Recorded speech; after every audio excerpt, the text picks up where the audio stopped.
The fluorescent lights were giving me a headache when I decided to destroy my life. Data analyst. Midtown Manhattan. Glass tower. The smell of burnt coffee and recycled air. My cubicle was gray. My life was gray. So I started the podcast, Brooklyn Underground.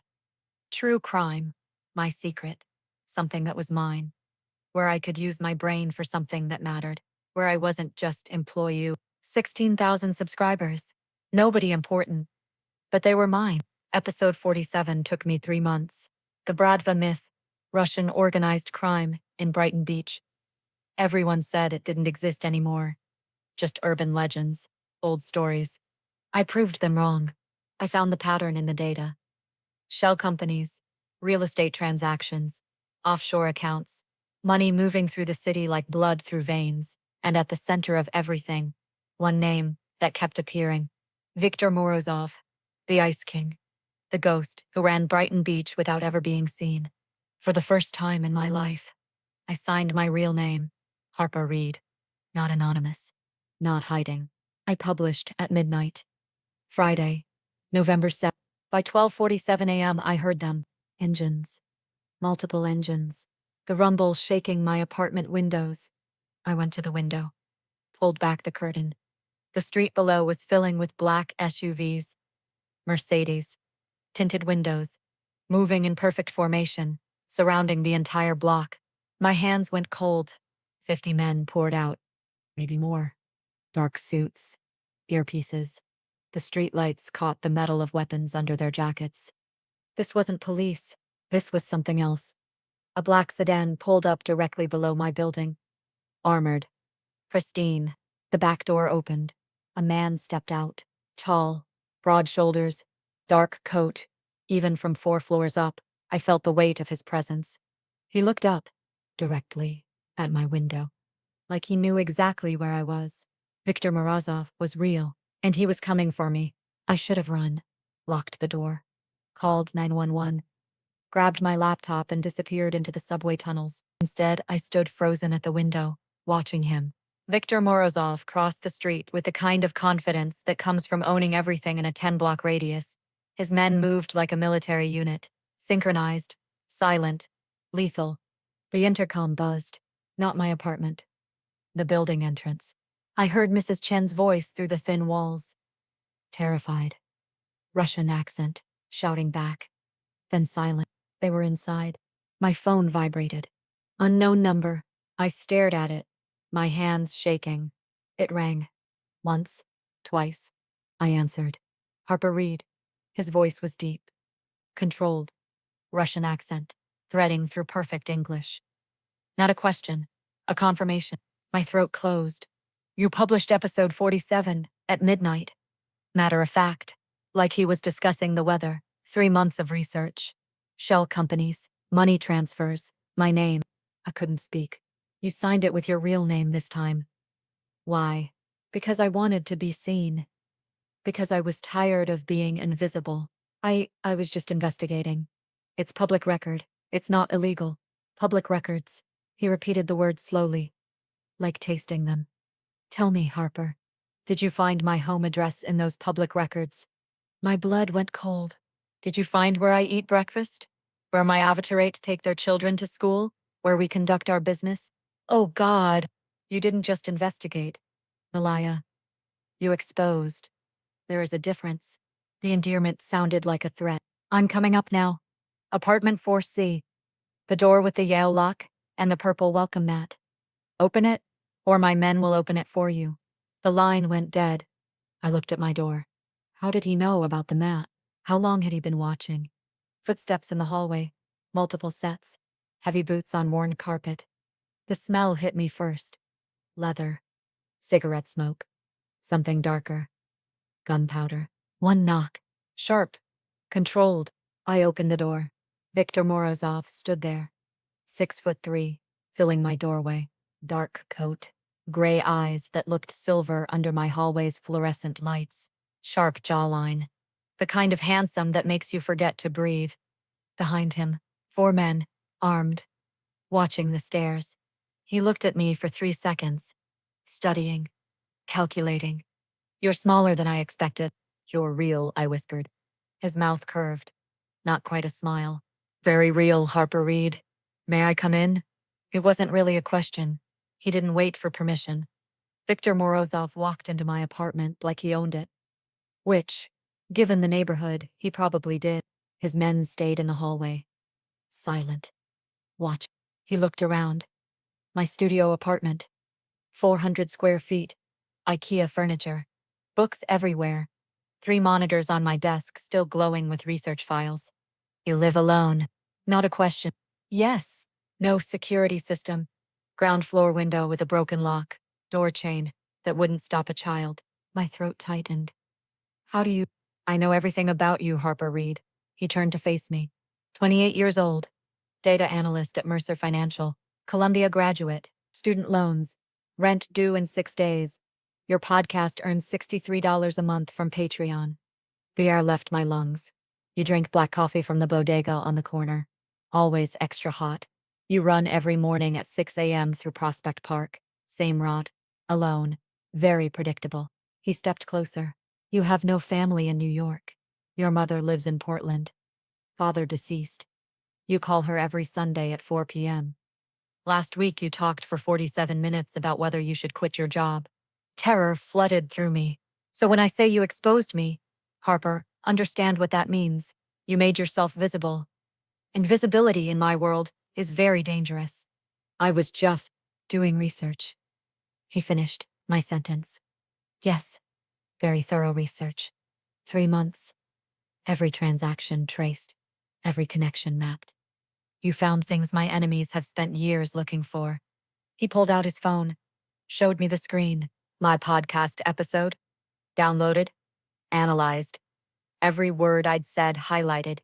You named my brigadiers. You listed my properties. You tracked my money from Brighton Beach to Moscow to Miami. His voice was quiet, controlled. You signed your name, put your face in the profile picture, made yourself a target. I didn't think. No, you didn't. He pocketed the phone. 6 hours ago, my security team intercepted communications. The Volkov Bratva. They know your name now. They know where you work, where you live. They're planning to use you. My legs went weak. Use me how? To get to me. Kidnapping. Torture. Recording your confession that I'm a criminal, then releasing it with your corpse as proof. I grabbed the edge of my desk. They would have taken you tomorrow morning. You're running rot. Mile marker 3. Where the path goes through the trees and there are no cameras. He knew my exact running route. So you came to warn me. My voice shook. No, Malaya. I came to collect you. Collect? What does that mean? He gestured to the window. Look. I went to the window, pulled back the curtain again. More vehicles had arrived. Not just SUVs anymore. Vans. Sedans. A moving truck. Men were everywhere. On every corner. In every doorway. I counted 15. 20. 30. 52 men, Victor said behind me. Plus 12 more securing the perimeter 3 blocks out. Another team at your office. Another at your mother's house. In Portland. My blood went cold. My mother is safe. I sent 2 men 4 hours ago. Ex-Spetsnaz. Very good at what they do. She thinks they're security consultants hired by her building management. I turned to stare at him. You sent men to Portland? Within 30 minutes of your episode publishing. When I realized what you'd done, what danger you'd put yourself in. I don't understand. You will. He pulled out his phone again. Made a call. Spoke in rapid Russian. I caught a few words. My 3 years of college Russian suddenly felt useless. He hung up. My men are packing your apartment. Essentials only. You have 5 minutes to tell them what matters. Everything else will be stored. Stored? I'm not going anywhere. Yes, you are. He stepped into my space. Close enough that I smelled his cologne. Something expensive. Cedar and something darker. You exposed me. Made yourself visible. Now you're mine to protect. Or my enemies will use you to destroy me. You can't just take me. I can. And I am. That's kidnapping. Call it protective custody. I'll call the police. And tell them what? His voice was soft. Dangerous. That the man you accused of being a criminal came to save your life? That you need protection from the Russian mafia you exposed in your podcast? He leaned closer. The police can't help you, Harper. They can't protect you. They don't have 50 men to put on your block. They don't have safe houses in 3 states. They don't have connections in Moscow to stop the Volkovs before they cross the Atlantic. His eyes held mine. Silver gray. Intense. But I do. So you have a choice. Come with me now. Let me keep you alive. Or stay here and wait for them to take you tomorrow morning. Mile marker 3. Through the tree. My apartment door opened. 3 men walked in, started efficiently packing. Laptop, clothes, books. 5 minutes, Victor said. Choose what matters. Leave everything else. The safe house was in Brighton Beach. Of course it was. Victor's territory.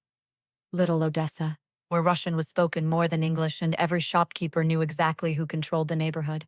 The building was ordinary, from outside. Red brick, fire escapes, nothing special. Inside was different. Reinforced steel door, biometric scanner, security cameras everywhere. The apartment itself was clean, modern, expensive furniture, floor-to-ceiling windows with bulletproof glass. A prison disguised as luxury. You'll stay here, Victor said. Top floor. My men control the building. No one gets in without my permission. I set down my bag. The one thing his men had packed for me in 5 minutes. For how long? Until the Volkovs are dealt with. Which means what? Days? Weeks? Weeks? Maybe months. He removed his coat. Underneath, a shoulder holster. A gun, I pretended not to see.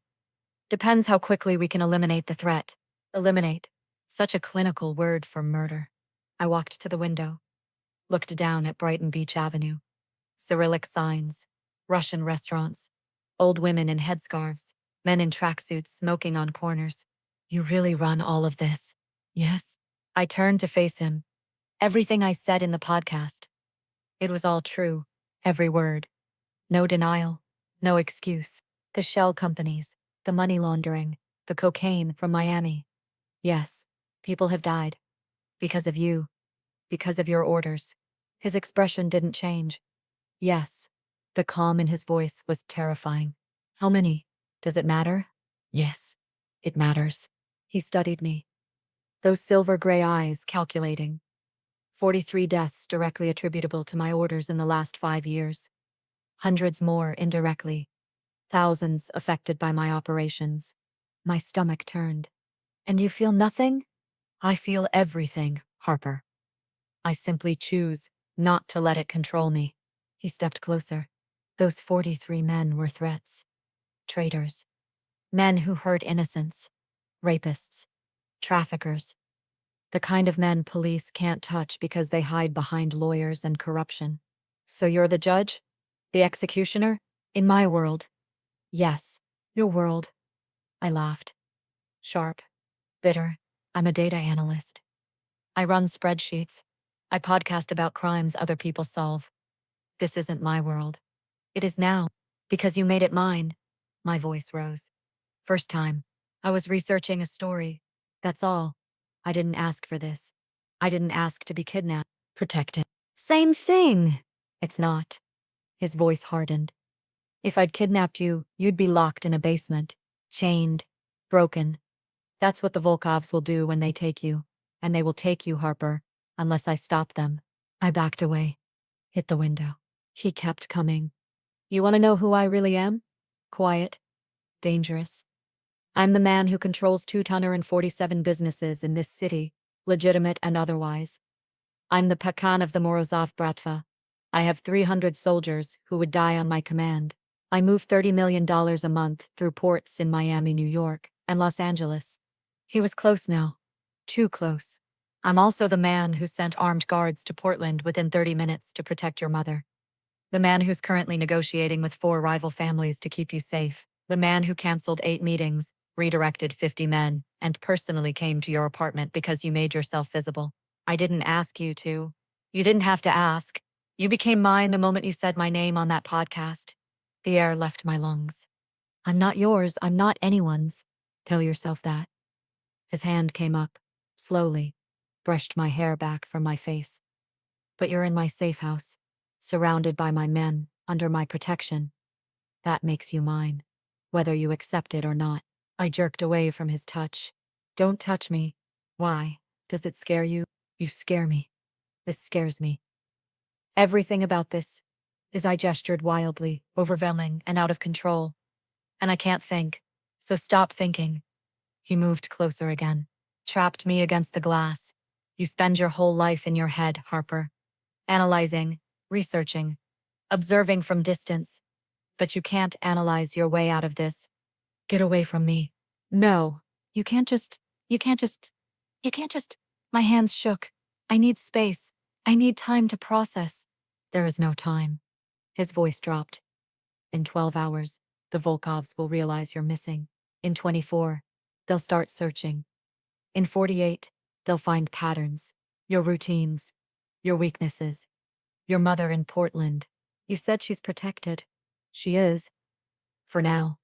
But protection requires constant vigilance, and vigilance requires you to cooperate instead of fighting me every step. I pushed against his chest. He didn't move. This is insane. You're insane. You're a criminal who kills people, and you think you can just take me and… I didn't take you. I saved you. His jaw clenched. And yes, I kill people. Dangerous people. People who would do far worse to you than I ever would. How am I supposed to trust that? You can't. He stepped back. Finally. You need data, evidence, proof before you trust anyone. My blood went cold. You don't know me. I said, I know everything about you, Harper. Remember? I've had you researched since the moment you published that episode. Your personality, your patterns, your fears. Violation, complete violation. You had me psychologically profiled. Of course. How else would I know how to keep you safe? How to predict your responses? How to manipulate me? The word hung between us. Victor's expression didn't change. Yes. You son of a bitch! I moved. Fast. Grabbed my bag. Headed for the door. He was faster. His hand caught my arm. Spun me around. Let me go. Where will you go, Harper? Back to your apartment? To the office? To your mother? All places the Volkovs are watching. I'll take my chances. You'll die. His grip tightened. Within 48 hours, painfully. After they extract every piece of information about me from you, I don't know anything. You know enough. Shell companies, money routes, names of my brigadiers. Everything in that podcast, plus 3 months of research notes, still on your laptop. He pulled me closer. You think I'm the monster, but I'm the monster keeping worse monsters away from you.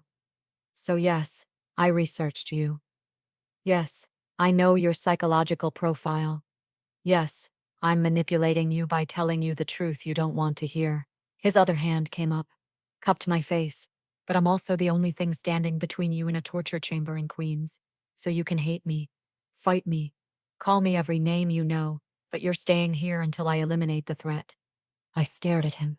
This man, this killer, this stranger who somehow knew everything about me. I hate you. I know. I'll find a way out of this.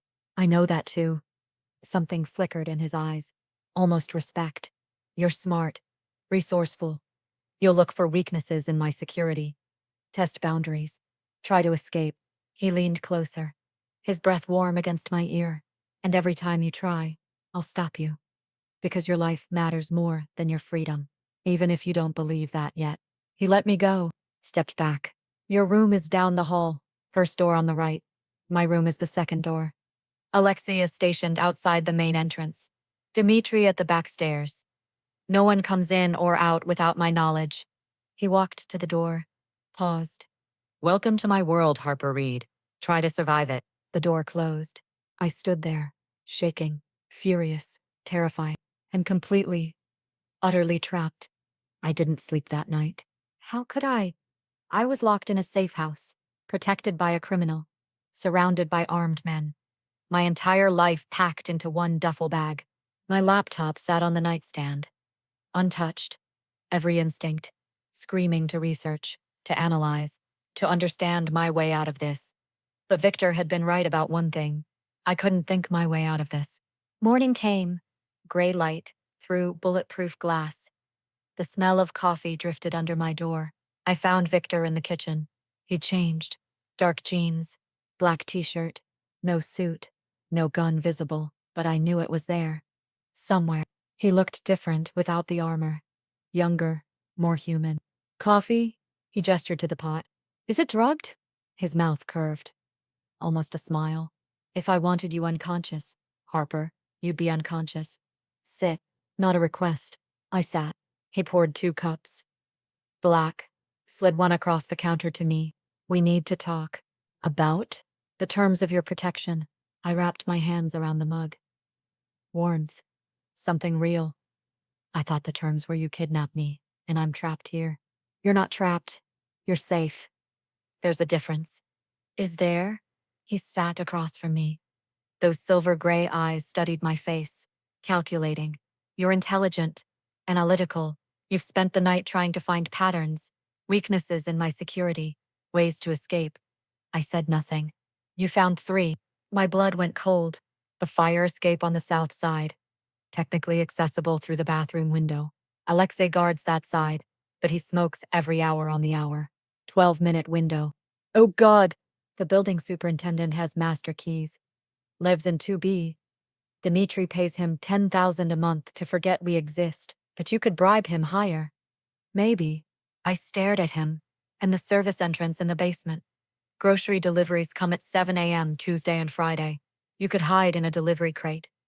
If you timed it right. If the guards didn't notice. If you made it to the street before my men caught you. He sipped his coffee. Those are your 3 options, Harper. And all 3 end the same way. You on the street, unprotected. The Volkovs find you within 6 hours.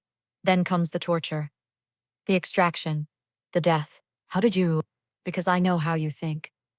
You observe, you analyze, you look for patterns and weaknesses. It's your strength. He leaned forward, and your greatest vulnerability. I gripped the mug tighter. So here's my proposition. You stop looking for ways to escape, and I give you something better. What? Purpose. I laughed. Sharp. Bitter. Purpose. I'm a prisoner. You're a researcher trapped in a situation you can't analyze your way out of.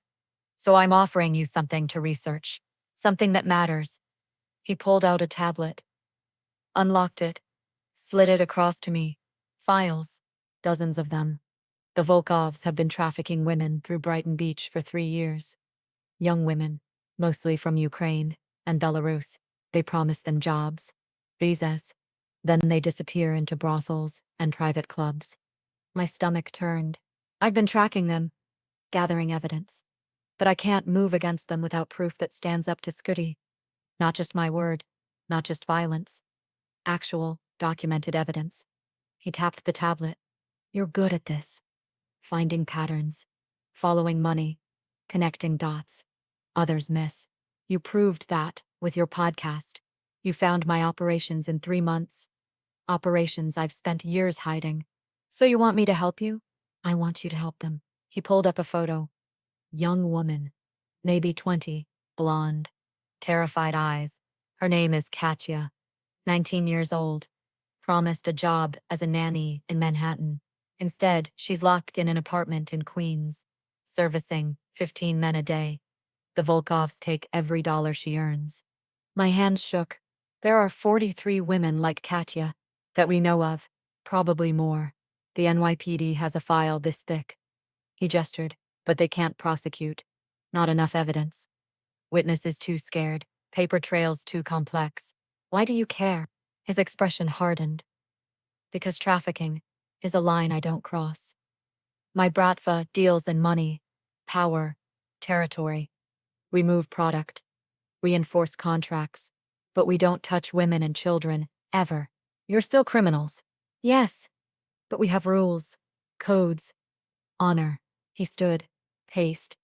The Volkovs have none of that. They're animals, and they're using my territory to do it. That makes it my problem. He turned to face me. So here's the deal. You help me build a case against the Volkovs. Real evidence. Documentation that stands up in court. Or to my brigadiers. You do what you do best. Research, analyze, find patterns. And in exchange, you stay alive. Protected. Your mother stays protected. And when this is over, when the Volkovs are eliminated, you get your life back. I looked at the tablet. I'd catch his face. What if I say no? Then you stay here, safe, bored, going insane from inactivity while I handle it. Another way. More blood, more violence, more women traumatized in the crossfire. He crossed his arms. Or you say yes. You use your skills. You help me save 43 women. And you prove to yourself that your life means something more than spreadsheets and podcasts nobody listens to. The words hit like a punch. 16,000 subscribers is nobody. How many lives did those 16,000 save? How much did your research change? His voice softened. You wanted to matter, Harper. To be seen. To do something important. This is important. I stared at Katya's photo. 19 years old. Trapped. Terrified. Just like me. Except worse. So much worse. If I agree. My voice was hoarse. I need full access. All your files. Everything you have on the Volkovs. No secrets. No holding back information. Agreed. And I work independently. I don't report to you every 5 minutes. You don't micromanage my research. Within reason. You stay in this apartment. You don't go out without me or my men. And you don't contact anyone outside. Not yet. My mother will receive daily proof of life photos from you. Sent through encrypted channels. You can see she's safe. You can't tell her where you are. I processed this. The terms. The cage. How long will this take? 2 weeks if you're as good as I think you are. Maybe 3. And then we move against the Volkovs.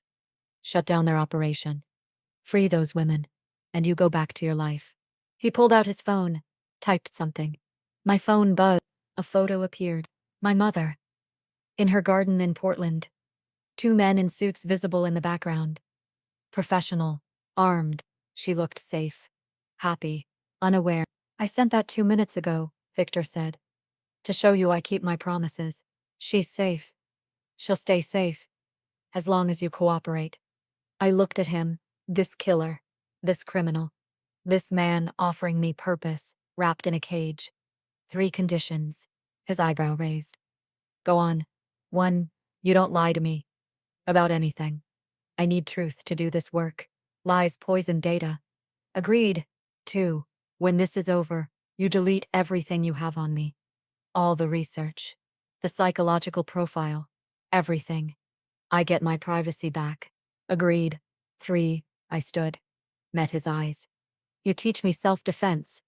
If I'm in this world, if I'm a target, I need to know how to protect myself. Not just hide behind your men. Something flickered in his expression. Respect. Maybe. You want to learn to fight. I want to learn to survive. He was quiet for a long moment, then nodded. I'll teach you myself. Every morning. 6 a.m. He extended his hand. Do we have a deal, Harper Reed? I looked at his hand. At the tablet showing Katya's face. At the choice that wasn't really a choice. I shook his hand. His grip was firm. Warm. Human. We have a deal. 5 days. That's how long it took to establish a routine. 6 a.m. Victor knocked on my door. Self-defense training in the living room. He moved furniture aside. Created space. Taught me how to break a grip. How to strike vulnerable points. How to run when running was the only option. His hands on my wrists, correcting my stance. The heat of his body behind mine, showing me how to pivot. Professional. Controlled. Except when our eyes met. 8 a.m. Breakfast. Coffee. He cooked. Eggs. Toast. Nothing fancy. We ate in silence mostly. Sometimes he'd speak Russian on the phone. I'd catch words. Numbers. Names. I was researching. 9 a.m. Research. I worked at the dining table. Laptop. Files. The Volkov trafficking network spreading across my screen like a cancer. Victor worked in his office. Door open, checking on me every hour. Not because he didn't trust me. Because someone had tried to breach the building perimeter on day 3. 0 p.m. Lunch. He'd order from Russian restaurants in Brighton Beach. Pelmeni, borscht, blini, food I'd never tried. He'd watch me taste each dish. Something almost soft in his expression when I liked something. 2 p.m. More research. I'd found 17 offshore accounts, 12 shell companies, 8 properties where women were being held. Victor's men were watching all of them. waiting for my signal, for proof that would hold up. 6 p.m. Dinner. Sometimes he cooked again. Sometimes we ordered. We started talking, not about the case, about other things. His childhood in Moscow, growing up in the Bratva, watching his father run an empire built on blood and honor. My college years. Colombia. Being invisible in a sea of ambitious people, finding true crime as an escape. A way to matter without being seen. You wanted to be seen, he said one night. But you were afraid of what people would see. I stared at him. The investigator hides behind knowledge, he continued, because if people see you, they might want something from you. Emotions, connection, things that feel like demands. Stop profiling me. I'm not profiling. I'm understanding. Same thing. No, it's not. He leaned back. Profiling is clinical. Understanding is. He paused, choosing words carefully. Personal. Something in his voice made my chest tight. Don't do that. Do what? Act like you know me. You know data. You know psychology. You don't know me. I know you bite your lower lip when you're concentrating. I know you organize files chronologically, not alphabetically. I know you check on your mother's photos exactly 17 times a day. Morning, lunch, evening, and 14 times between 9 p.m. and midnight. Because you can't sleep. I stood up. That's surveillance, not understanding. It's both. I left the table. Day 8. 2. I couldn't sleep. The research files glowed on my laptop. 8 properties, 43 women. Evidence mounting. But I opened a new document instead. Episode. My fingers hovered over the keys. Brooklyn Underground. Special episode. What happens when you become part of the story you're investigating? I started typing. 3 weeks ago, I published an episode that changed my life. I exposed a criminal organization. I signed my real name. I thought I was being brave. Delete. I was being stupid. Delete. I stared at the blank page. What was I doing? Documenting this? Us? The way he looked at me during training? The way my heart raced when he walked into a room? This wasn't journalism anymore. This was my life. I closed the document without saving. But I didn't delete it. Because people like you document everything, even the things we can't understand. Especially the things we can't understand. The podcast had brought me here. To Victor. To this safe house. To this impossible situation where I was falling for the man I'd exposed. 16,000 subscribers had heard me call him a criminal. What would they think if they knew I was living with him? Working with him? I closed the laptop. Some stories weren't meant to be told. At least, not yet. Day 7. I was getting somewhere with the research. Cross-referencing Volkov properties with utility records. Finding patterns in electricity usage. High consumption in buildings that should be empty. Proof of occupancy. Proof they were holding people. I was so focused I didn't hear Victor come in. You found something. I jumped, laptop almost falling. He caught it. Set it down gently. Sorry, I didn't mean to startle. He stopped. Looked at my screen. What is this? 8 properties with abnormal power usage.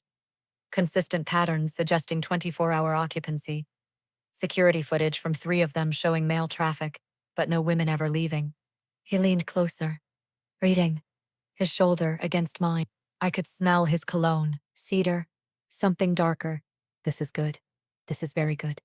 I'm not done. I need to map their supply chain.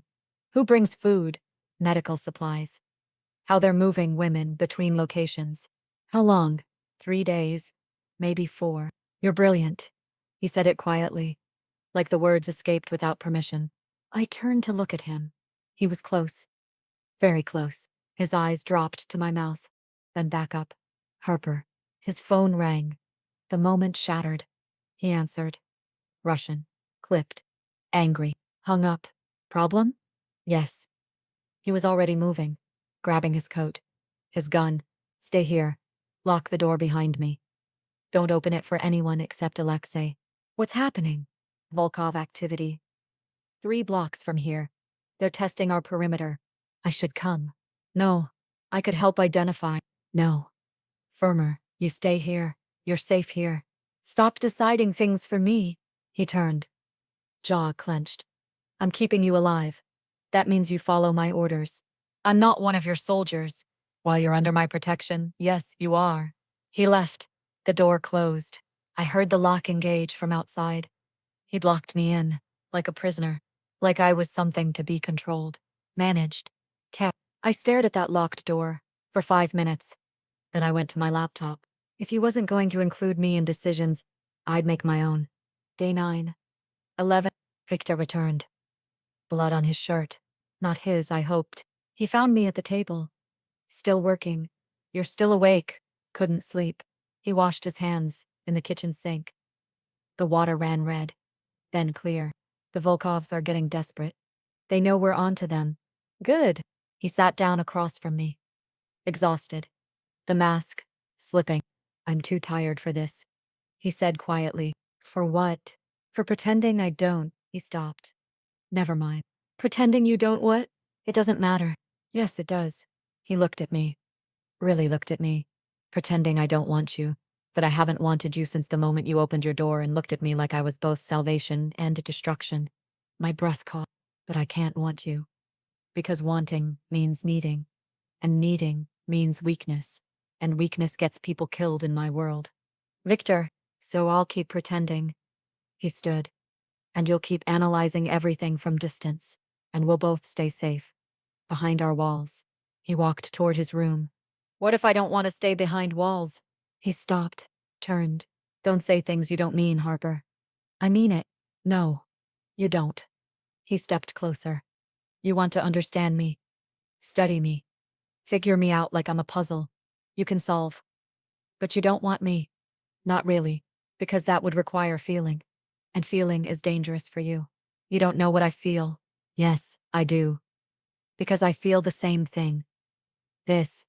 He gestured between us. This pull, this need to be near you, to touch you, to... He clenched his fists. But I can't. Because I'm the man who kills people, who makes women disappear, who ruins everything he touches. You're also the man who protected my mother, who taught me self-defense, who stayed up 3 nights hipping me cross-reference data because you knew I couldn't do it alone. I closed the distance between us. You're not just one thing, Victor. Neither am I. His hand came up, cupped my face, thumb brushing my cheekbone. This is a mistake. Probably. We'll destroy each other. Maybe. He leaned closer, his forehead against mine. I should walk away, but you won't. No, I won't. His mouth found mine. Not gentle, not tentative, desperate, hungry, like he'd been holding back for days and finally broke. I kissed him back just as hard, his hands in my hair, my hands gripping his shirt. The world narrowed to heat, to breath, to the taste of him. He lifted me onto the table, stepped between my legs, deepened the kiss. Then his phone rang. Again, we broke apart. Breathing hard, he grabbed the phone. Answered. What? Listened. His expression changed. When? Where? How many? He pulled away from me. All business. I'm coming. Now. He hung up. What is it? The Volkovs just hit one of my warehouses. 3 of my men down. They're sending a message. He grabbed his jacket. Stay here. I mean it this time. You can't keep doing this. Doing what? Keeping me in the dark. Making decisions without me. You said we were partners. Partners in research. Not in combat. I found those warehouses. I mapped their network. I'm part of this. And you'll stay here where it's safe. Stop treating me like I'm helpless. I'm treating you like someone I need to keep alive. Why? Because I'm useful? Because my research matters? Because you matter. The words exploded out of him. Because if something happens to you, if they get their hands on you, if I have to identify your body, I won't survive it. Is that what you want to hear? Silence. I can't lose you, Harper. So yes, I'll lock you in. I'll make decisions for you. I'll do whatever it takes to keep you breathing, even if you hate me for it. He left. This time I didn't try to stop him. I sat there, heart pounding, mind racing. He just admitted. What? That he cared? That I mattered beyond the research? Or was this just another form of control? I looked at my laptop. At the files I'd been secretly preparing. A backup plan. Just in case. Because I've learned not to trust completely. I've learned to always have a way out, even from people they're falling for. Day 10. 5:47 a.m. Gunfire woke me. Not close. Blocks away, but unmistakable. I grabbed my phone. 43 missed calls from Victor. 12 texts. The last one. Stay inside. Lock your door. Don't open it for anyone. Sent 2 hours ago. Where was he? I called. Straight to voicemail. Called Alexei. No answer. Dmitri. Nothing. The safe house was silent. Too silent. I went to the living room. Empty. The guards were gone. Everyone was gone. I was alone. Victor's laptop sat on the coffee table. Still open. Screen glowing. I shouldn't look. I looked. Opened files. Security footage. The Volkov operation. But something else. Communications. I hadn't seen before. Messages in Russian. I used my phone to translate. Target identified. Mother in Portland vulnerable. Move on my signal. My blood froze. Morozov protecting her. Eliminate him first, then take the girl. Dated 2 days ago. Someone inside Victor's organization was feeding information to the Volkovs. A traitor. I scrolled. More messages. Then I saw it. A file labeled with my name. I opened it. Surveillance photos. Not just from the last 10 days, from months ago. Me at work. At the bodega. Running in Prospect Park. They'd been watching me long before the podcast, before I'd exposed Victor. The Volkovs had been tracking me for months, which meant my podcast hadn't put me in danger. I'd been in danger the entire time. Victor had lied. He'd known. He'd known the Volkovs were watching me. And he'd used my podcast as an excuse to— What? Take me? Control me? My hands shook. The front door opened. Victor, blood on his face, his suit torn, gun in his hand. Harper. Thank God. He moved toward me. We need to go. Now. They breached the perimeter. Alexei is dead. Dmitri is holding the stairwell. But you lied to me. He stopped. What? I turned the laptop toward him. You said my podcast put me in danger. You said I exposed you and that made me a target. Harper. But they were already watching me. For months. Before the podcast. Before I knew your name. His jaw clenched. You knew they were tracking me, and you didn't warn me. You let me think it was my fault. You let me think I'd caused this. Victor's eyes went to my laptop. Still open. The screen showing not just Volkov files. Another tab. A document titled Episode 48, Draft, Do Not Publish. His expression changed. You're documenting this. Not a question. A statement. Flat. Cold. You're writing about us. About me. Another episode.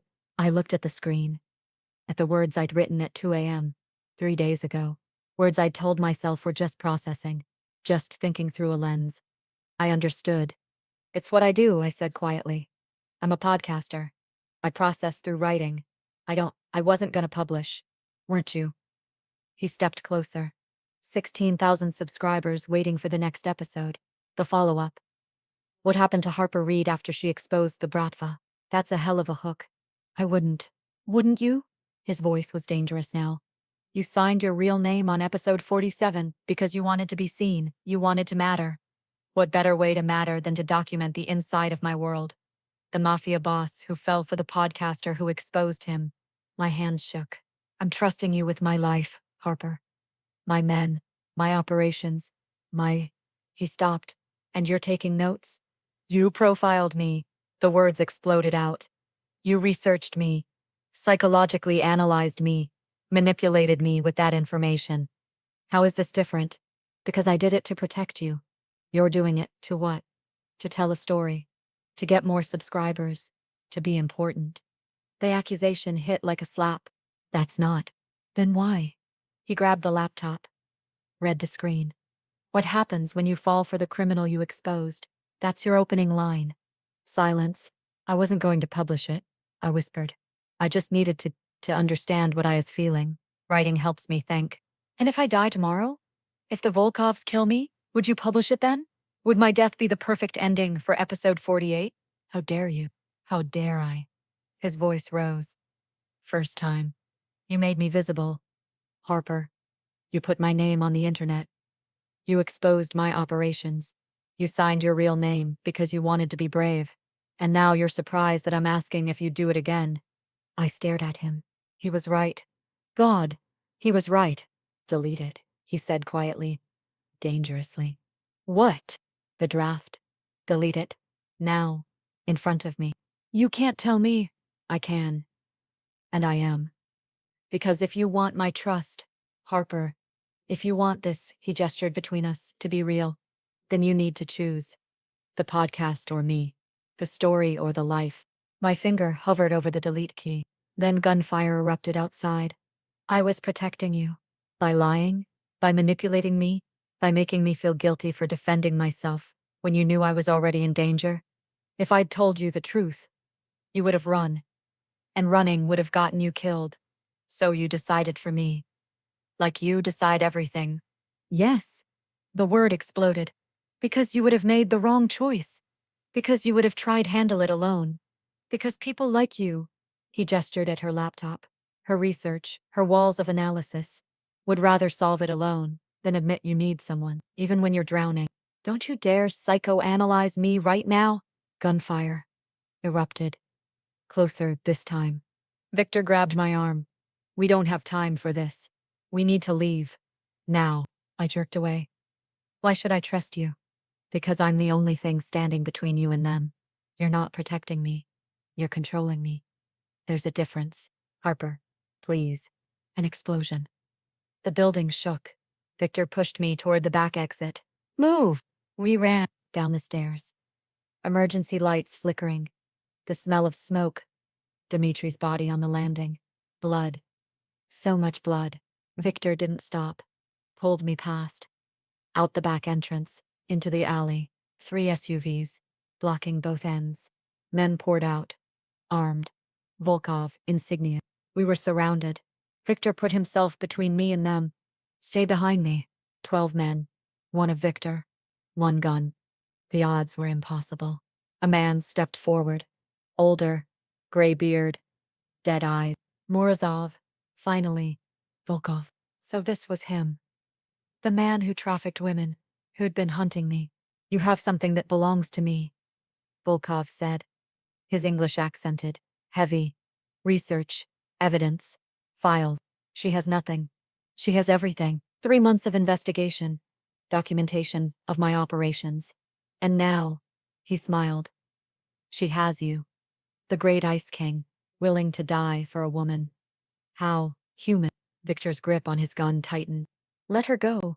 This is between us. No. She stays. She testifies that you kidnapped her, that you forced her to fabricate evidence against me. She clears my name. Then, Volkov shrugged, then she disappears, like the others. Over my dead body. That can be arranged. Wait. My voice. Victor turned. Harper, don't. I'll do it. I stepped around him. I'll testify. I'll say whatever you want. Just let him live. Harper. No. I'll destroy the research. I'll recant everything. You'll have my full cooperation. Volkov's smile widened. Smart girl. Harper, don't you dare. On one condition. I kept my eyes on Volkov. You let Victor leave. Right now. He walks away and you leave him alone. Absolutely not. Victor grabbed my arm. I shook him off. It's the only way you survive this. I don't need you to save me. Yes, you do. 12 men, Victor. One gun. You can't win this. But I can get you out. Volkov laughed. She's willing to sacrifice herself for you. How touching. She's not. I am. I looked at Victor. Really looked at him. I'm making this choice. Let me make it. Something in his eyes broke. No. Victor. No. The word tore out of him. You don't get to do this. You don't get to decide. Like you decided everything for me. Like you've been controlling every aspect of my life for 10 days. The words hung between us. His expression changed. Hardened. So this is revenge. You're punishing me. I'm saving you. By destroying yourself, by giving yourself to them. That's not saving me, Harper. That's giving up. That's running. That's doing exactly what you always do when overwhelmed. Withdrawing completely. Even if it means death. My breath caught. You said you wanted to matter. To do something important. This isn't important. This is suicide disguised as heroism. It's the only way. It's not. He turned back to Volkov, raised his gun. She's not going anywhere. You want her? You go through me. Victor, don't be stupid. I've made my choice. You don't get to unmake it. Volkov sighed. Kill him. Take the girl. Everything happened at once. Victor fired, took down 2 men, returned fire. Victor pushed me behind the dumpster. He emptied his clip, 4 more down, but there were too many. A bullet grazed his shoulder. He didn't even flinch. Reloaded. Kept firing, protecting me, dying for me, because I tried to save him. Because we both acted from our blind spots, him needing to control everything. Me trying to solve everything alone. And now we'd both lose. A black van screeched into the alley. Side door flew open. More of Victor's men. Reinforcements. The tide turned. Volkov's men scattered. But not before one grabbed me. Yanked me from behind the dumpster. Gun to my head. Nobody move. Everyone froze. Victor stood there. Gun aimed. Blood running down his arm. Let her go. Drop your weapon, or I blow her brains out. Victor's eyes met mine. I saw the calculation. The impossible choice. Drop the gun. We both die. Keep the gun. Maybe I die. His hands started to lower. Don't, I whispered. The gun against my temple, pressed harder. Victor Morozov, dropping his weapon. The Ice King surrendering. For a woman. The man laughed. Volkov was right. You've gone soft. Victor's expression was ice. Last chance. Let her go. For what? You'll shoot through her to get to me. Victor's eyes flickered to me. And I saw it. The moment he made his choice. Yes. He pulled the trigger. The bullet went past my ear. So close I felt the heat. The man behind me dropped. Victor caught me as I fell forward. I'm sorry. I'm so sorry. I didn't have a choice. He was going to. You could have killed me. I know, but I didn't. Harper, please. I shoved him away. You shot at me. I shot past you. It's different. You could have missed. I don't miss. That's not the point. My voice broke. You risked my life without asking, without telling me, just like everything else. Just like you've done since the moment you walked into my apartment. I saved your life by almost ending it. Don't you see? You can't keep doing this. You can't keep making decisions for me, about me, without me. You almost killed me because you wouldn't let me make my own choice. Your choice was suicide. It was mine. Silence. Victor stared at me. Blood and gunpowder between us. You're right. His voice went flat. Dead. It was your choice. And I took it from you, just like I've taken everything. Your freedom, your autonomy, your agency. He stepped back. I've been trying to protect you, but all I've done is cage you, control you, turn you into another thing. I own. Victor, you should go. What? Leave. Now. While you can. My men will take you somewhere safe. Away from the Volkovs. Away from me. I can't just. Yes, you can. And you should. He wouldn't look at me. I was wrong. About everything. You don't need my protection. You need your freedom. His second in command appeared. Alexi's replacement. Take her to the Queen's safe house. Full security. But no locks. She's free to leave whenever she wants. Victor. Wait. Goodbye, Harper Reed. He walked away. Into the smoke. The chaos. The blood. And I let him. Because he was right. I needed to leave. Before I destroyed us both. The Queen's safe house was identical to the Brighton Beach one. Same bulletproof windows. Same gray walls. Same smell of coffee and leather. But no Victor. His men were polite. Professional. They brought me food I didn't eat. Asked if I needed anything. Kept their distance. I was free to leave. That's what Victor had said. Free. So why did I feel like I was drowning? I couldn't think. That was the worst part. My brain. My weapon. My only defense. It wouldn't work. Every time I tried to analyze what happened. I saw his face. The moment before he pulled the trigger. The calculation. The choice. Shoot past me. Or lose me. He'd chosen to risk my life. And I'd chosen to walk away. Both choices made sense. Both choices were right. Both choices destroyed everything. I opened my laptop. 43 tabs. Research on the Volkovs. The trafficking operation. The women still trapped. Katya's photo stared back at me. 19 years old. Still out there. Still suffering. Because I'd quit. Because I'd run. I slammed the laptop closed. Paste. 12 steps. Turn. 12 steps back. My phone buzzed. Messages from Victor's replacement guard. Your mother is safe. Daily update attached. A photo. My mom in her garden. Smiling. Unaware her daughter was falling apart 3,000 miles away. I should call her. I couldn't. What would I say? Hi, Mom. I fell for a criminal. Almost died. Now I'm hiding in Queens thinking about all the ways I've failed. As a human being. My hands shook. I needed to think. To analyze. To understand. But I couldn't. So I did what I've always done when I can't think my way out.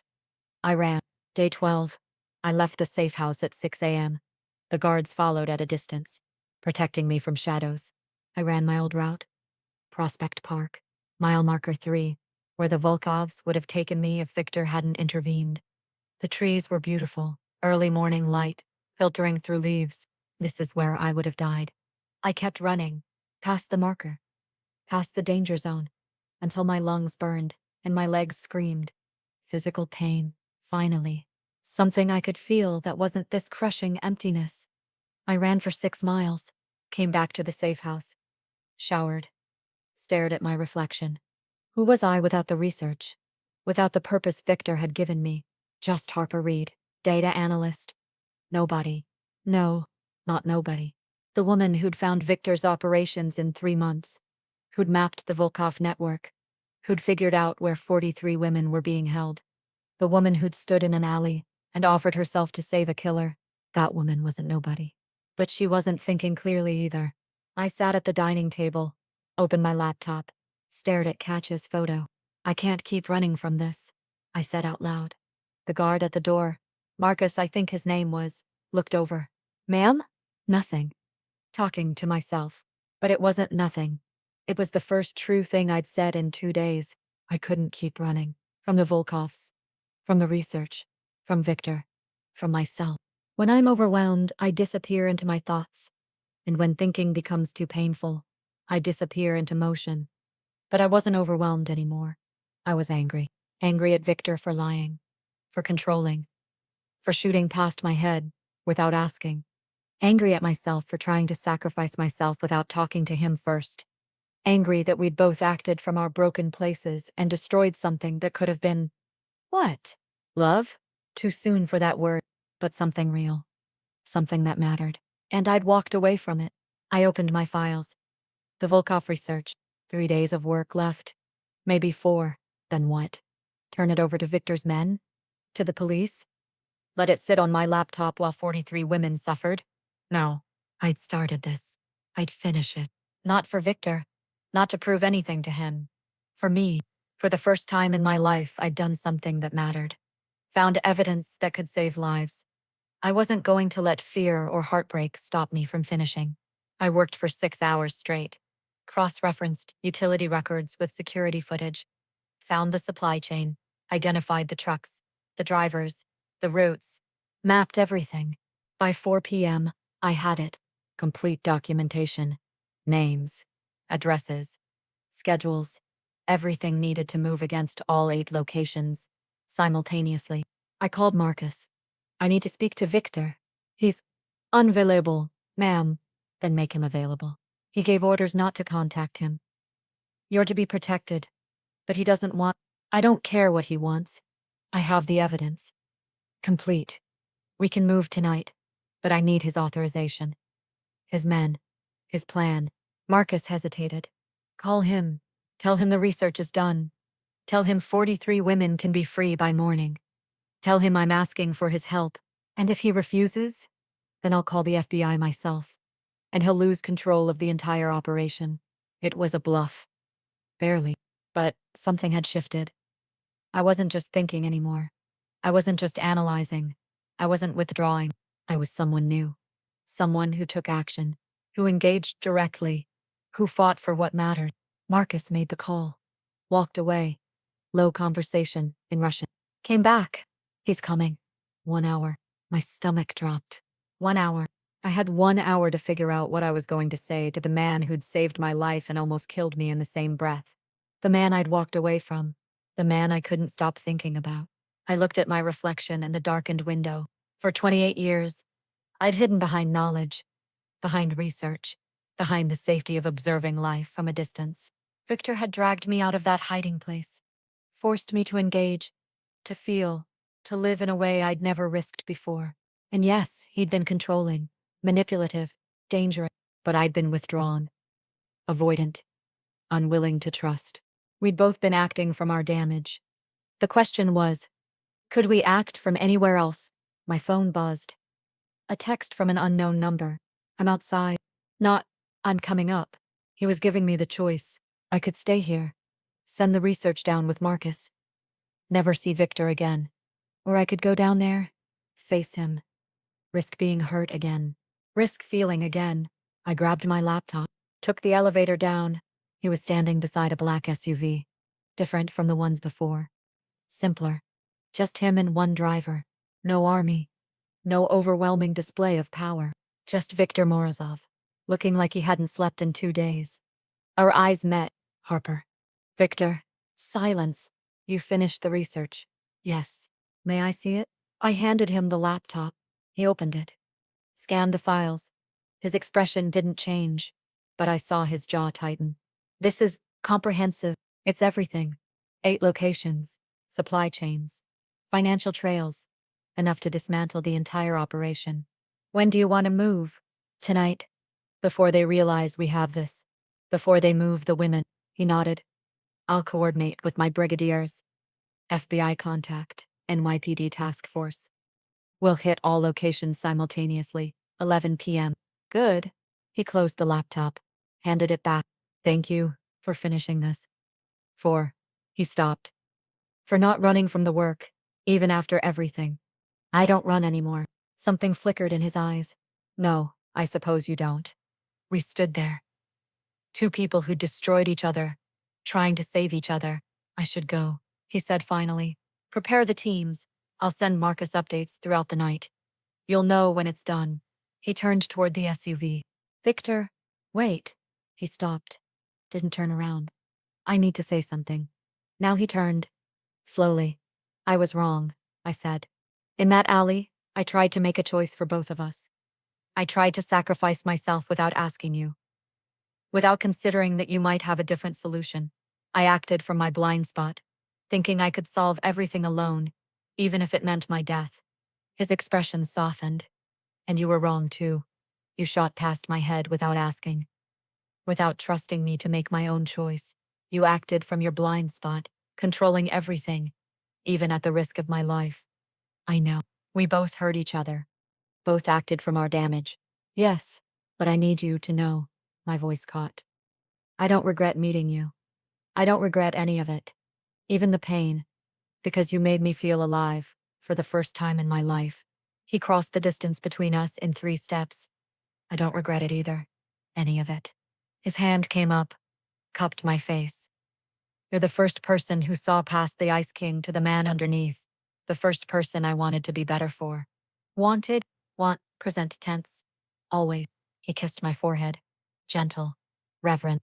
Then stepped back. After tonight, you'll be safe. The Volkovs will be dismantled. You can go back to your life, to your apartment, your job, your mother in Portland. And you, I'll be here. Running my empire. Being who I've always been. Alone? His jaw clenched. If that's what you need me to be. I stared at him. He was giving me an out. Freedom. The choice he'd never given me before. What if I don't want that? Hope flared in his eyes. What do you want, Harper? I want to finish this operation. I want to see those 43 women freed. And then I took a breath. Then I want to have dinner with you. No guns. No danger. No lies. Just you and me, figuring out if we can do this without destroying each other. His smile was small. Real. Dinner. I think I can manage that. Good. He got into the SUV. Window rolled down. Harper? Yes? For what it's worth, I would never have missed. I know, but I should have asked first. Yes, you should have. He nodded. 11 p.m. I'll text you when it's done. The SUV drove away. I stood there. Cold, November air. New York sounds all around me. For the first time in days, I could breathe. 11 p.m. My phone buzzed. All teams in position. Harper, we're ready when you are. Victor's text. Not a command. A question. I looked at the screen. The 8 locations mapped out. 43 women waiting to be freed. This was it. I typed back. I'm coming with you. 3 dots appeared. Disappeared. Appeared again. No. Too dangerous. Old Victor. Controlling. Deciding for me. I'm not asking permission. I'm telling you. I'm coming. Longer pause. Queen's Warehouse. 20 minutes. Bring Marcus. Not an order. An acceptance. The warehouse was in Long Island City. Industrial. Cold. Victor's SUV was already there when I arrived. He stepped out. We stood 10 feet apart. You came, he said. I said I would. You also said you never wanted to see me again. I said a lot of things when I was hurt and angry. So did you. He moved closer. Stopped. Harper, if you're here because you think I need you, I'm not. I cut him off. I'm here because I need to see this through. I started this research. I found these women. I need to know they get out safe. And me, his voice quiet. Why are you here with me? Because we work better together than apart. Because you need someone who understands the data. And because I took a breath. Because I choose to be here. Not because you need me. Not to save you.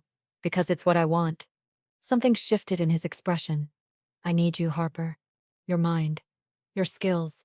Your presence. He stepped closer. Not because you complete me. Not because I can't function without you.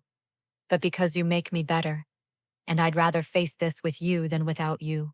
That's different from before. Yes, it is. You're not trying to control me. No, I'm asking to partner with you. There's a difference. I closed the distance between us. Then let's be partners, real ones. You don't make decisions for me. I don't try to save you from yourself. We talk, we trust. We choose each other every day. He took my hand. Deal. The warehouse command center was organized chaos. 12 of Victor's men, 4 FBI agents, 2 NYPD task force members. My research projected on 3 screens. Victor briefed the teams. 8 locations, simultaneous entry. 11:30 p.m. exactly. Rescue first. Arrest second. No casualties if possible. One of the FBI agents looked skeptical. We're taking tactical advice from a crime lord. You're taking tactical advice from the woman who found them. Victor gestured to me. Harper? All eyes turned. Old me would have frozen. Retreated. Let Victor speak for me. New me stepped forward. The Volkovs move the women every 72 hours.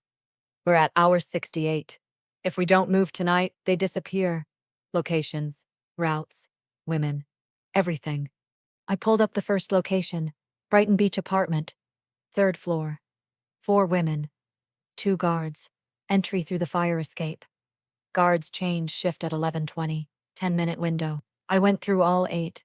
Precise, clear, confident. When I finished, the FBI agent nodded. Solid work. Harper Reed, data analyst, true crime podcaster. I met his eyes, and the person who's been tracking the Volkovs for 3 months, while you had a file this thick gathering dust. Victor's mouth curved. Pride in his expression. At 11:25 p.m., teams deployed. We watched from the command center. 8 screens, 8 locations. Victor stood beside me, our shoulders touching. Nervous, he asked. Terrified. You, always. Anyone who says they're not scared before an operation is a liar. You never seem scared. Because I've learned to act anyway. Fear is information, not a stop sign. I glanced at him.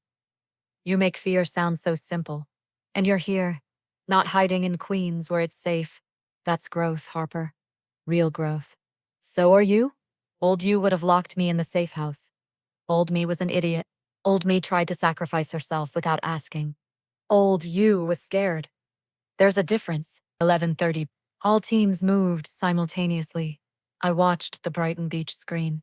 Victor's men entering through the fire escape. FBI through the front. Coordinated. Perfect. Guards neutralized. Non-lethal. Just like planned. 4 women found. Terrified. Then relief. Then tears. Katya was one of them. I saw her face on the screen. 19 years old. Alive. Free. My eyes burned. You did that, Victor said, quietly. You found her. You saved her. We did that. Your men. FBI. Everyone. But it started with you. With your research. Your refusal to look away. He turned to face me. You matter, Harper Reed. Not because of what you do for me. Not because of your skills. You matter because you see injustice and you fight it. Because you're brilliant and brave, and you refuse to be invisible anymore.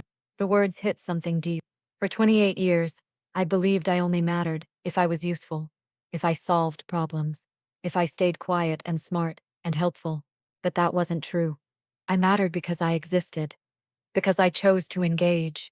Because I was Harper Reed, and that was enough. Thank you, I whispered. For what? For seeing me. Really seeing me.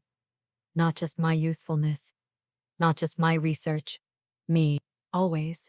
The screens showed success. All 8 locations. 43 women rescued. Volkov operators arrested. It was over. Victor's phone rang. He listened. Nodded. Volkov is in custody.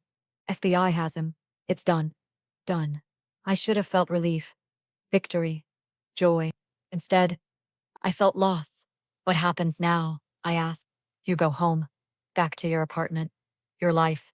Your podcast. You're free, Harper. Completely free. And you? I stay here. In this world. Running my empire. Being who I've always been. Alone? His jaw clenched. If that's what you need me to be. I turned to face him fully. What if I don't want that, Harper? I'm not saying I move in. I'm not saying we're together forever. I'm saying I took his hand. I'm saying I want to try to see if we can build something real, something healthy, where we're partners, not savior and saved, not controller and controlled, just 2 people choosing each other. I'm still a criminal. I still run the Bratva. That doesn't change. I know. And I'm still the woman who exposed you on a podcast, who sees the darkness in your world. That doesn't change either. Can you live with that? Knowing what I do? Can you live with me questioning it? Pushing back? Not being the obedient woman who accepts everything? His smile was real. Yes, I can live with that. Then we try. One day at a time. Dinner tomorrow night. Like we agreed. No guns? No guns. No lies? No lies. No control? No control. Just honesty and choice. Every single day. He pulled me close. Kissed me. Soft. Deep. Full of promise. When we broke apart, he rested his forehead against mine. I don't know how this ends, Harper. Neither do I. But I know how it begins. With us. Together. Building something neither of us has ever had before. What's that? Partnership. Real partnership. Equal. Honest. Terrifying. Terrifying. Terrifying. Because it means trusting someone. Being vulnerable. Risking everything. Are you willing to risk it? I looked at him. Viktor Morozov. The Ice King. The Pakan. The criminal. And also, the man who taught me self-defense. Who gave me purpose. Who saw past my walls. To the woman underneath. Yes, I said. I'm willing to risk it. 3 weeks later, we had dinner like he promised. Not in a safe house. Not in a warehouse. In a restaurant. Normal. Public. Human. I wore the dress I'd bought for myself, blue. Not to impress him. Because I liked it. Victor arrived on time. No guards visible. Though I knew they were there. Someone. He wore a suit. No gun. At least none I could see. We sat across from each other. Hi, I said. Hi. Awkward. Strange. After everything, we were strangers again. But different strangers. How's the podcast? He asked. I set down my wine glass. Good. Posted a follow-up episode about the Volkov takedown. 12,000 new subscribers. 12,000. He nodded. That's good. What did you say in it? I'd been waiting for this question. Dreading it. The truth. Most of it. His expression didn't change. Most? I told them about the trafficking operation, the 43 women, the coordinated FBI and an NYP takedown. I cited my sources, showed my research, gave credit where credit was due, and I met his eyes. I said that the Bratva isn't monolithic, that some organizations have codes, lines they don't cross. I said that my original episode was accurate about your operations, the money, the territory, the power. But I also said that I'd been wrong about something, about assuming that criminal and monster are the same word, that there are men who exist in gray spaces, who do terrible things for complex reasons, who are capable of honor even in dishonorable worlds.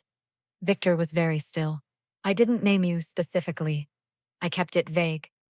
But anyone who listened to episode 47 would wonder who I was talking about. And your subscribers? What did they say? Half of them called me naive, said I'd been manipulated, Stockholm Syndrome, said I'd lost my objectivity and should quit the podcast. And the other half said it was my most honest episode yet, that the world isn't black and white, that investigating means sometimes finding things that complicate your narrative. I took a breath. I lost 2,000 subscribers, gained 12,000 new ones. The algorithm loved the controversy. Victor leaned back. So you monetized our story? No, I said it firmly. I monetized my research into a criminal trafficking operation. I documented a real takedown that saved real lives. That's what I do. That's who I am. I'm a podcaster, Victor. I tell true crime stories. Stories that include me. Stories that include the truth. And the truth is that you helped save 43 women.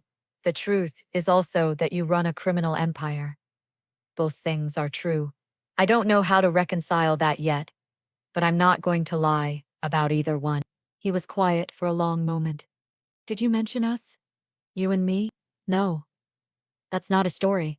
That's my life. There's a difference. Is there? Yes. Episode 48 exists. I wrote it. It's sitting in my drafts folder. It's called What Happens When You Fall for the Criminal You Exposed. I've written 3 different versions. I've deleted it twice. It's still there. His jaw tightened. But I'll never publish it, because that's ours. Not theirs. Not the subscribers. Not the algorithm. Ours. Some stories aren't meant to be told. At least not while we're still living them. Victor reached across the table, took my hand. Thank you for understanding the difference. I'm a journalist. I traffic in truth. But I'm also a human being. And some truths are private. The subscribers who called you naive might be right. Maybe I am naive. Maybe I'm seeing what I want to see. Maybe in a year I'll realize I was manipulated and this was all a terrible mistake. Or maybe the world is more complicated than a podcast can capture. Maybe some stories require you to live them before you can understand them. Maybe falling for you is the bravest and stupidest thing I've ever done. I don't know yet. And when you do know, then I'll decide. If episode 48 ever gets published, you'll be the first to hear it. I promise you that. He nodded. Fair enough. And your mother? Safe. Happy. Asking too many questions about why I visited Portland last week. What did you tell her? That I needed to see where I came from. Who I was before New York. Before you. He nodded. And? Who were you? Invisible. Quiet. Smart, but silent. I met his eyes. I don't want to be that anymore. You're not. The waiter came. We ordered wine, pasta, small talk, masking big feelings. Katya reached out, I said. The woman from Brighton Beach.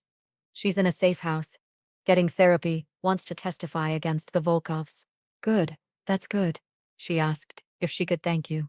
His jaw tightened. I don't need thanks. I know, but she does. She needs to thank someone, to feel like she has agency, control over her narrative. He was quiet. You can give her my number, if she wants. Growth. Real growth. The other 42 women are safe too. Most going home. Some staying. New lives. New chances. Because of you, he said. Because of us. We ate, talked. About nothing. About everything. Then his phone buzzed. He glanced at it. His expression changed. Problem? Always. He set the phone down. but nothing that can't wait until after dinner. Old Victor would have left, would have prioritized business over everything. New Victor stayed. Can I ask you something? I said. Anything. Do you regret it? Meeting me? The chaos I brought into your life? He leaned back, considered. No, I regret how I handled things. The control, the lies, the shooting past your head without asking. But not me. Never you. His voice softened. You made me human again, Harper.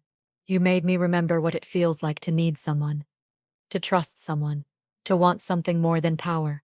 My throat tightened. I don't regret you either. Even the pain, even the fear, because you saw me, really saw me.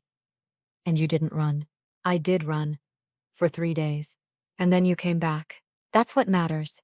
He reached across the table, took my hand. I can't promise this will be easy. I'm still who I am. You're still who you are.